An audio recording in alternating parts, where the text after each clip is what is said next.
And now, Kerncast 23.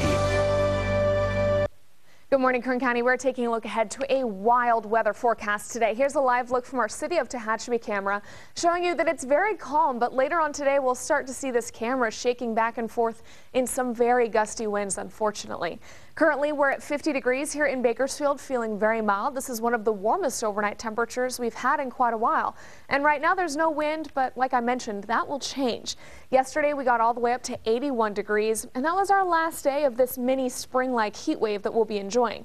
These are temperatures we're used to seeing in early May, but today will be much closer to that average of 67, actually falling below it and reminding us that yes, it is indeed still March. Now here's a look at what's happening right now. You can see our satellite radar with some beautiful fronts out over the Pacific. This is the baby we're watching right here. You can see her moving all the way down California, stretching all the way up into Canada. Just a little bit of precipitation associated with this. Coming in a little closer, you can see that while there is some rain and snow, that's not the big factor for this storm. Really, the winds and the very cold air mass right behind this front are what we're dealing with. So while on the front side we're feeling very clear and very mild, suddenly that will change. The cloud cover increasing, the rain and snow headed our way. Because of this very cold air on the backside, whatever rain does fall tonight in Frazier Park, Lebec, Pine Mountain Club, places like Tehachapi, it will be hitting the slopes, and because it's so cold, it could be freezing. That means potential for some very nasty conditions on the passes, not only with gusty winds through there, but also some very slippery conditions that could have the CHP needing to close those roads. So again, not that we're forecasting that, but it is a very real possibility that could be quite scary. Let's go ahead and get back into the wind, though, as our big story. Here's our wind advisory for the valley. You can see all these areas in gold are our high wind warnings. So let's start here in the valley. That wind advisory in effect from 10 a.m. to 7 p.m. today. Winds 20 to 30 miles an hour sustained, with the worst of it out on the west side of the valley, especially along Interstate 5. Gusts exceeding 40 miles an hour, so those dangerous winds are very likely on all of our highways. Heading up into the mountain and desert locations, those areas in gold you just saw, 25 to 40 mile an hour sustained winds, gusts exceeding 60 miles an hour. Visibility affected due to blowing dust, because like I mentioned, this doesn't look to be a very wet storm, and that means that it will continue to stir things up that have been considerably dry this season.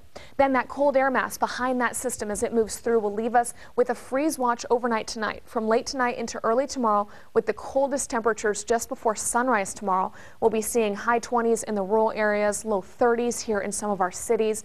That means you need to watch out for your pets and your plants, check on your elderly neighbors, anyone that may need your help. Also be very careful on those roads, especially the thin ones that tend to freeze first and thaw last.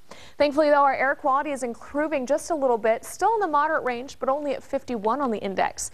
Your allergies, though, even higher, 9.4, still in the high range there, quite nasty out of 12. Now here's a look at our local forecast with those windy conditions. Just 57 for Porterville, lower 60s for everyone else. A 20-degree drop today in Bakersfield is what we're expecting. Up into the mountains, much cooler for you as well. Back in the 50s for Kernville, Lake Isabella, and Glenville. Frazier Park and Tehachapi, only those upper 40s for you. And out into eastern Kern County, again, still very windy there as well. Temperatures in the lower 60s for many locations out to the east. Mojave and Lancaster still in those 50s. Now let's take a look ahead, because today's a messy day, but for those of you who loved the temperatures we had this weekend, don't worry, they'll return just in time for the weekend. Then you can see increasing cloud cover Sunday into Monday. That looks like a system that'll be coming overnight. We're still not quite confident in how wet that system will be. But one last reminder for you, that day on Sunday, whether we get the rain or not, at 2 a.m. you need to go ahead and spring forward 1 hour and remember to set your clocks. Now in the Kern River Valley, 4,800 feet will be your snow level for today with those windy conditions. Just a 30% chance of rain, but like I mentioned, that could change into the freezing stuff. But then again, you'll see the 70s by Friday and Saturday as well. And finally in Tehachapi, very windy for you today, 40s today and tomorrow, but then you'll be seeing the 60s this week. You got all that? Let's see. Cold. And do this. Kind of wet. Do that. Kind windy. Of wet. Windy. Messy. Gross. Disaster. Okay. Hopefully not a disaster, but we do need to watch those roads carefully today. All right. Very good.